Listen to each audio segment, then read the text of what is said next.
Hi, I'm Em, and this is Fang Farrier.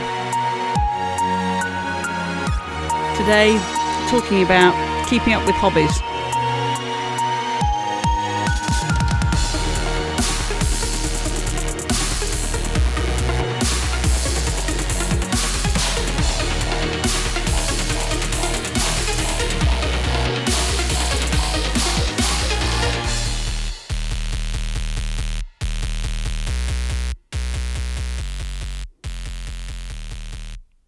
Well, hello there.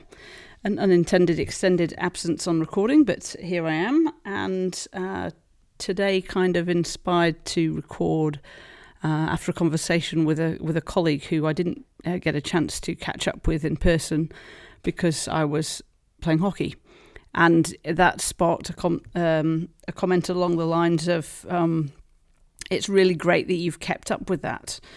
And that got me thinking. So it may surprise you or not surprise you in any way, shape or form to know that I don't script this. I do often research it, but this is just an off-the-cuff chat, really, rather than anything else.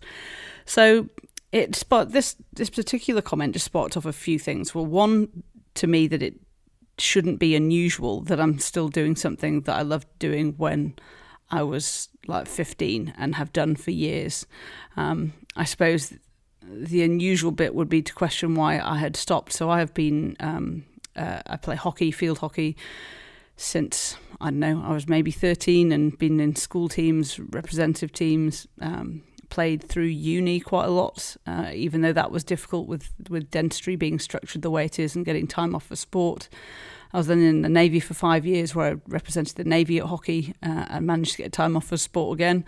And then when I moved to New Zealand, both up north and down here, I found and sought out hockey teams to settle in really socially and do something that I loved as well. And then it became a bit kind of a season on, a season off whilst I had children.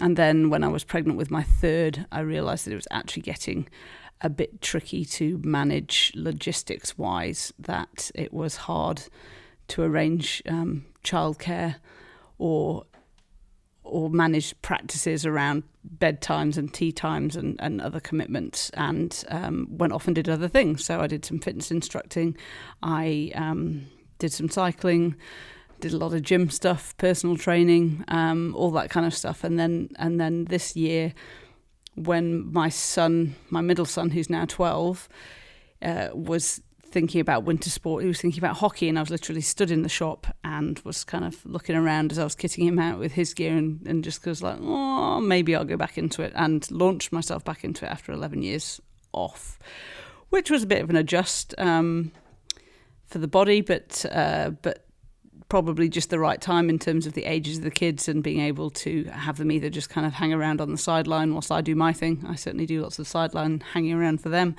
and or being able to leave at home if I'm out for practice and my husband's not home.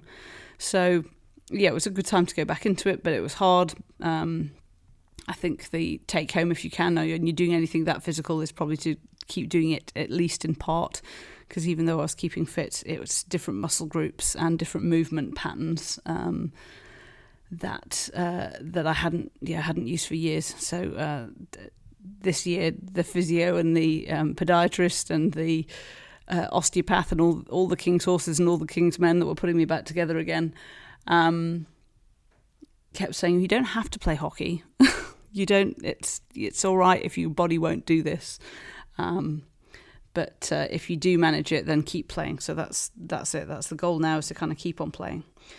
But anyway, I'm rambling on about hockey because I'm quite passionate about playing it. I've found that going back to it, I have just really enjoyed doing something both competitive and outdoors and kind of next level. I'd been finding that with my cycling before, but this is probably going, back to just enjoying it of old, as it were.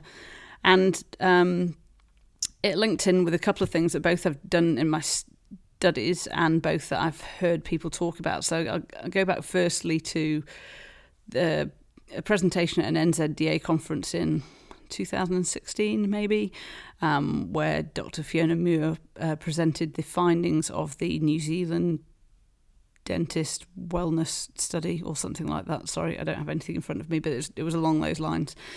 And as part of that, she was talking about managing to keep up hobbies and things outside of the of work life, things that kind of really lit you up. And for her, it was singing. And she'd kept up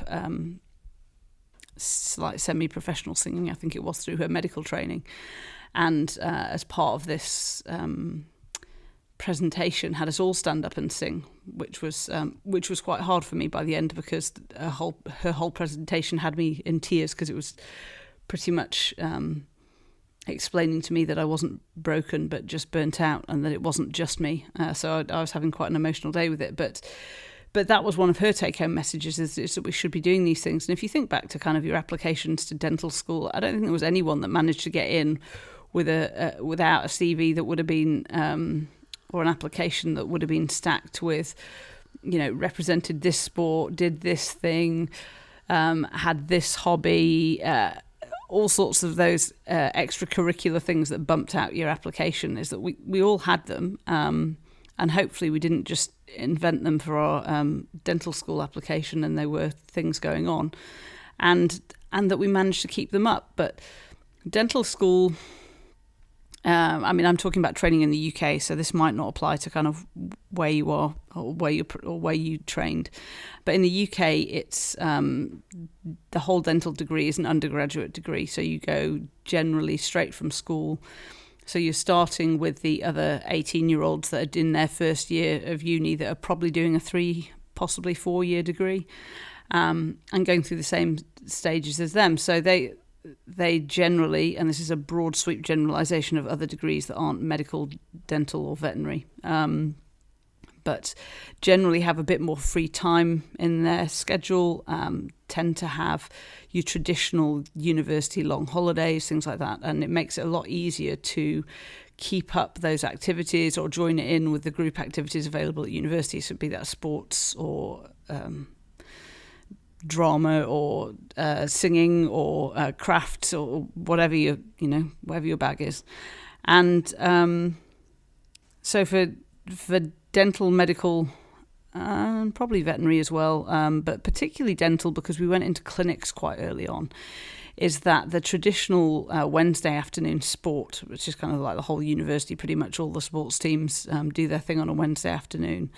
In first year, that wasn't so much of an issue, depending on which day your would-be phantom header clinical day was. You could kind of wangle it around that. And then I can't remember. I think I played university hockey first year, third year, and fourth year, because I think second year got a bit tricky with the timetable, and fifth year just got a bit full on. But it was actually quite difficult to do. It wasn't the routine thing. It wasn't that all the dental students were going off and doing whatever it was on a Wednesday afternoon. Most of us were there in lectures. We were just lucky that half our year did something on a Wednesday and the other half did it on a Friday. I think that's how I managed to kind of wangle it or get away with it, and through most of my career. And there were other people. There was someone in years above that made the effort to play netball all the way through and was quite involved with university sports. But it was more the exception than the rule, whereas other degrees it was a bit easier to kind of do that around those things and was designed around them. So really we're kind of in dental school and we're being set up for how we're expected to live the rest of our lives. It's going to be clinics and patients take priority, and sport and all of those things have to take a back seat, and it's all about studying, and it's all about learning and getting through and putting the work in and getting the clinics done, and essentially from quite early on at uni doing office or clinic hours the whole way through. At shorter holidays, so slightly out of sync term times with the rest of uni. And then as you get through to fourth and fifth year, most of your peers that you joined with or were in halls with, all of those kind of things, or came from your school to go to uni with you, they've all gone. They're out. They've graduated and are off living lives elsewhere and not involved with that. And I think that's a bit sad, is that it is, again, this comment of, well, it's great that you keeping up with that sport. It wasn't a particularly conscious effort of mine. It's just that I have enjoyed sport and competed at a reasonably high level for a long time, and made it my mission to find that and seek it out. And then my first 5 years as a dentist were in the Navy, and similar again, a lot of the armed forces and particularly kind of naval base stuff is based around Wednesday afternoon being sports. So it's not that there isn't stuff going on a Wednesday afternoon, but it's reasonably easy to kind of get off and play sport. It was harder dental. It did depend on the boss and kind of their outlook on it. But again, I managed to wangle Wednesday afternoon sport. I managed to wangle representing the Navy for swimming and hockey, and getting flown down to Portsmouth to train and play, and had some great experiences playing the opposition we would play, other than the armed forces in a tournament at the end of the season, would be kind of local Prems teams. We even played the Welsh under-23s side, I think. All sorts of kind of funny things and great times, but also saw it as a way with me moving around with the Navy base to base, but since then, and moving to New Zealand and moving within New Zealand, it's been a very good way to settle into and find a community of like-minded people and friends, and also get that physical activity and that enjoyment side out of it. So it didn't seem that unusual to me that I was kind of keep doing those things, but it does really resonate that it's so important for me to have that outside of work. And when I was at my lowest, and I was burnt out, and I was having those troubles, those things had kind of been pushed aside, because life presents you with things you have to prioritize ahead of your own health sometimes, and it should be temporary, but sometimes we forget to kind of slip back into the habits that we've got. So, kind of 3 young children at one point, the 3 of them were under 5, and that's taking a hell of a lot out of you, and trying to manage that and part-time work. And unfortunately, around the same time was earthquakes and various other things that you just kind of go into survival mode, and you prioritize everyone else. I mean, we see it the same with our patients that come back to us, I'm going to say in like their 50s and stuff, and turn around and say, oh, actually now it's time for me to look after my teeth, because they've spent the last 20-25 years looking after everybody else, and suddenly realise that they need it too. And it's the same with those hobbies and activities outside of dentistry that can help balance the effects or offset the amount of stress you're having with work. It can help build resilience. It can just help bring sheer joy into your life if you're struggling to find it elsewhere. So that was kind of the first thing it reminded me of. The second was that there's a researcher and psychologist called Dr. Ellen Langer, and she's done a lot of work on mindfulness, but not necessarily the traditional kind of view of mindfulness, more the lack of mindlessness. But anyway, she's also done some stuff into some studies and stuff with aging. And one of the big studies that she did, and she wrote a book kind of based around it, which I'd highly recommend, called Counterclockwise, where she, I don't know where they got the idea for it from, because I can't remember. I read the book ages ago, but basically they decided to hold a camp or retreat for older men, and they had 2 groups, but both groups had an element of basically immersing them back in a time that would have been prime in their youth. So one group, I think, when they got there, they were only exposed to news and newspapers that were of whatever year it was or decade they were kind of talking about. They were watching kind of old ball games that were from the same era.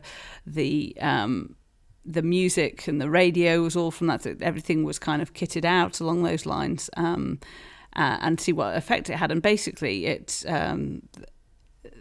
they acted and appeared not just in terms of kind of what they were doing, how they're presenting as younger, but actually they did physiological tests as well, which apologies, I can't remember exactly now. As I say, not really planned. Hadn't thought about talking about the book in too much detail, but they'd taken some physiological markers before and after the experiment, and found that physiologically there were reduced signs of aging. So things like their eyesight improved and their hearing improved, and all sorts of crazy things. You think, well, that doesn't sound right, and it doesn't sound like science.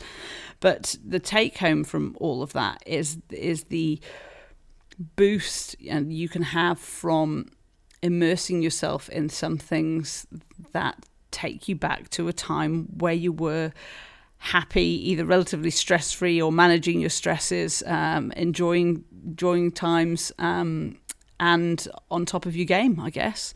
So for me, the relevance to this is that back playing competitive hockey is like that for me. But it's the same as having the right, if you listen to music in your surgeries, having the right music on there. If you're listening to music you're listening to at uni, you're likely to feel and act more youthful. You're likely to be kind of more switched on in that space, and silly things like that. So great book, terrible summary of what it's about and the findings of it, but I do recommend reading it. And really just a reminder to try and keep those things in your life that give you a bit of joy, that are completely outside of dentistry, that are maybe just for you, or things that you were doing before you had a family, before you got out into the workplace, the things that you sought out before you had to seek things out. So as I say, lots of us, there's a high amount of dentists that have had kind of high sporting achievements on those applications. But it may have been that you're in, a drama society. It may have been that your example of manual dexterity was playing a musical instrument. It may have been knitting or sewing or something along those lines. It may have been art and drawing, and just finding a way to do a bit of that and keep a bit of that in your life. And even though there are times when it's going to be really hard with young children and this and the other, is try not to leave it out of your life for too long, because it can brighten your whole day. And my nurse asked me this week, actually, because I'd had some tricky cases coming through that I'd been thinking about, and one was a crown fit that I'd got coming up, and we'd had issues with the temporary coming off, and I'd done something to make sure it wouldn't come off, and I was now dreading the fit appointment, that it was going to be a complete nightmare, which it wasn't actually. But my nurse said, "Oh, I hope you didn't lose sleep over this," because it is the kind of thing that I was lose sleep over. And I thought, oh, actually, no, I've been thinking about hockey all night at sleep, because I've been asked to go along and trial for a representative team, and it's front of mind, and it's pushed out any work worries or stress worries. It's put them to the side, so that my overactive mind can be thinking about something positive instead. So yeah, I just thought, well, that's maybe worth sharing, and yeah, to have a look. Put something in your day or your week that you enjoy, or is something you've been doing for ages. And if you haven't, then have a look.